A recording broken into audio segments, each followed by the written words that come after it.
Herald View Chancellors' magic tricks cannot hide the grim reality. There is what a Chancellor says and there is what a Chancellor does, and it is hard to think of another budget where the gap between the two has been so great. Philip Hammond started his speech telling us about an economy that is confounding those who try to talk it down.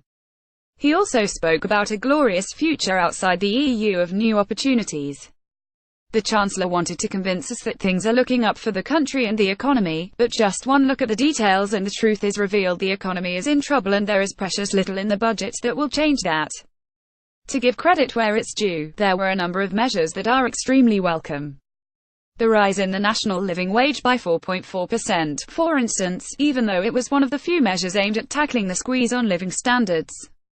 The tax changes for the oil and gas sector are also welcome, and when they come into force in November next year, there is the real prospect that they could encourage new investment that the sector badly needs. The scrapping of the VAT charges on the police and fire service in Scotland was also a good, and overdue, decision, although Mr Hammond could not resist making as much political trouble out of the decision as he could. SNP ministers had been aware at the time of the mergers that the police and fire services would be subject to VAT, he said. He also sought to give the 13 Scottish Conservative MPs all the credit for the decision to refund the VAT from next year. They had campaigned for him to make the change, and so, with great fanfare, he did. In one way, the VAT change does demonstrate the new prominence of the Scottish Conservative MPs and the opportunity they have to make their mark with a minority government. The Scottish Tories also clearly think they have been given a handy stick with which to beat the SNP. However, if there is a demonstration of the limit of the influence of the Scottish Tories, it is in the fact that some of the other apparent boosts for Scotland do not stand up so well.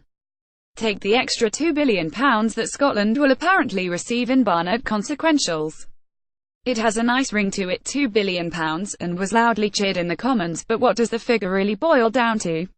It does represent a boost to the Scottish budget, but most of the £2 billion is essentially a borrowing facility that has to be repaid to the Treasury. The Scottish Government is also constrained in how it can use the funding. As for extra money that could be spent on health and education, the figure is much closer to £350 million over 5 years, although even that does not reflect the real picture, as the £350 million does not come close to offsetting the squeeze on the block grant, which is lagging behind inflation. Nicola Sturgeon says that once the block grant is taken into account, the trumpeted £2 billion extra is actually a real terms cut of £239 million in the 201,819 budget.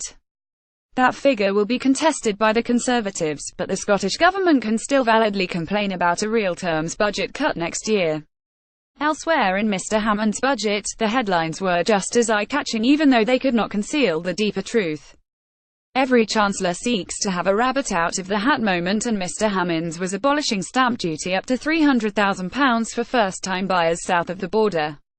The measure will undoubtedly ease the pressure for some young first-timers in England, Wales, and Northern Ireland, and it is also fair to ask the Scottish Government if it will implement a similar cut to land and buildings transaction tax in Scotland. But Mr Hammond had to perform his magic trick on stamp duty with one hand tied behind his back, constrained by the factor that is driving everything: Brexit. The effects are seen particularly in the woeful growth forecasts.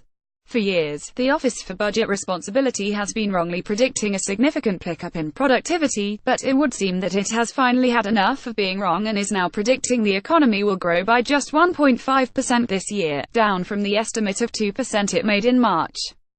Mr Hammond was determined to put the most positive spin possible on the news, but the OBR predictions compare badly to other EU economies, and the reason, again, is Brexit.